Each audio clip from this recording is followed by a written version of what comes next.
How's it going, everybody? As promised, we are going to look through this mid-season patch and see some of the good things that it brought with it.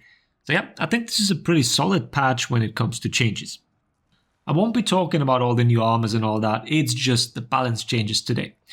No need for a long intro, let's get straight to it. The two strongest characters right now have received some nerfs. Both Valkyrie and Tiandi have gotten quite a few small tweaks to try and bring them more in line.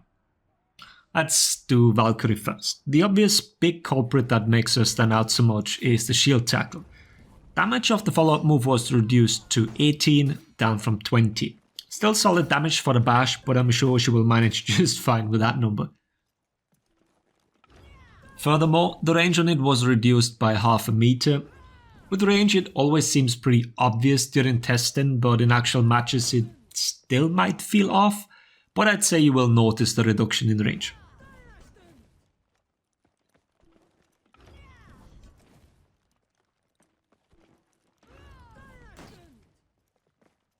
And then probably the biggest nerf to the move came in the form of not allowing it to chain on whiff anymore. Shield tackle was insanely strong and safe because of the option of going straight back into it via a heavy soft feint after a whiff. Not only in onesies but particularly in teamfights. This does not mean that you can now get a guard break every single time. Dodge timings still matter here. Overall, even after all these nerfs, the move is still very strong. These changes haven't gutted it or anything, but she won't feel quite as oppressive anymore. At least, that is what I am assuming. But there is more. Her chain heavies have received damage nerfs as well. Chain heavy down by 1 damage, it is now 26. And the finisher down by 2, they are now 28 damage. You guys know me, I am very much in favor of lowering these for more heroes, so a very good change in my eyes. And the last move that was touched was her zone attack. It is now 600 ms, so they slowed it down by 100. They also tinkered with the hitbox, but from our tests this doesn't seem to affect her all that much. The hitbox still covers the entire length of the spear.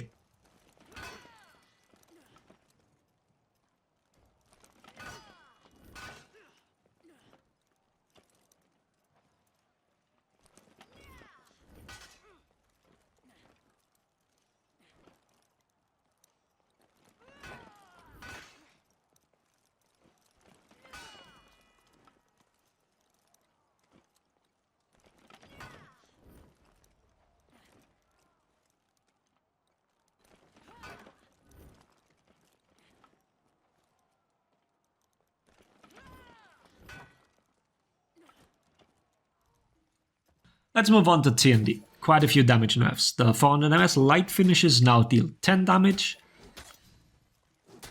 And the same goes for Tiger Dodge, that is the light dodge attack. Also 10 damage.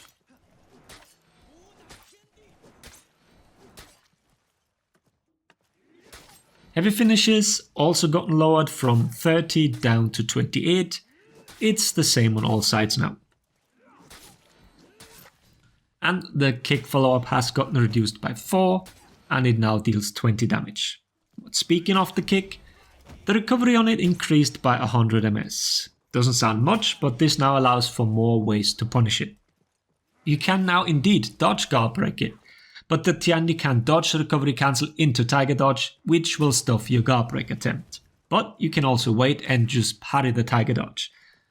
Empty dodging into light on early timing can also punish it, and it's also not that easy to Tiger Dodge away depending on timing. The usual thing.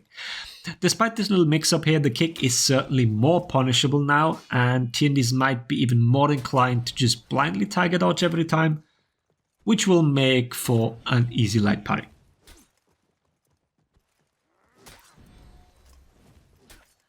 Then zone attack change. The first hit now causes a medium hit reaction instead of a heavy one.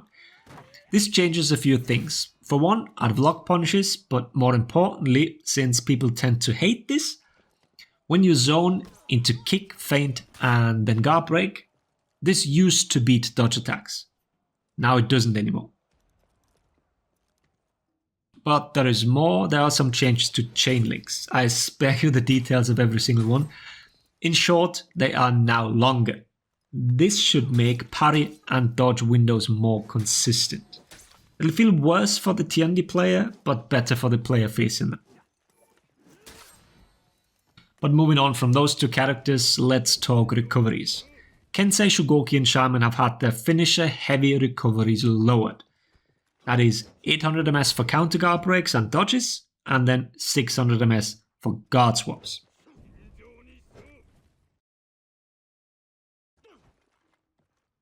I've made this side by side here for Kensei, which should highlight it quite nicely how truly awful the old recoveries have been. It's not quite as scary letting these attacks fly now, which doesn't mean that you can't get guard broken, far from it. If the opponents pay attention, well, you still throw out a finisher attack. I'd say mostly Shugoki and Kensei will feel the benefit here. Shaman has dagger cancel anyways.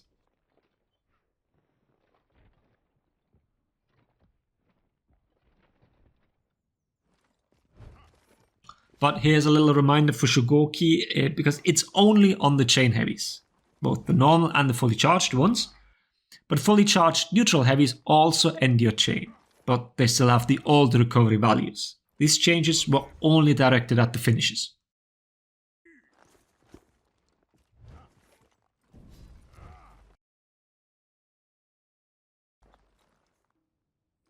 One more thing for Shugo, the hyper armor on chain heavies now kicks in at 100 ms. That makes it a much more reliable trading tool. Experiment with it a little, especially since you have variably timed heavies now. Well, not now, you've had them for a while, but they can be slow, so sometimes the opponent can still defend. For Shugo, these are some solid changes and it'll elevate him a little out of his sorry state that he's been in for the last few weeks. Well, months I'd say. So if you understand how to trade efficiently, especially in team fights, then give Shugo a try again. Speaking of team fights, a few characters have had hitbox and trajectory adjustments. Start with Centurion, the zone now costs less stamina and it hits more people as well. Particularly his sides and behind him, it's something like 250 degrees I'd say, don't quote me on the number.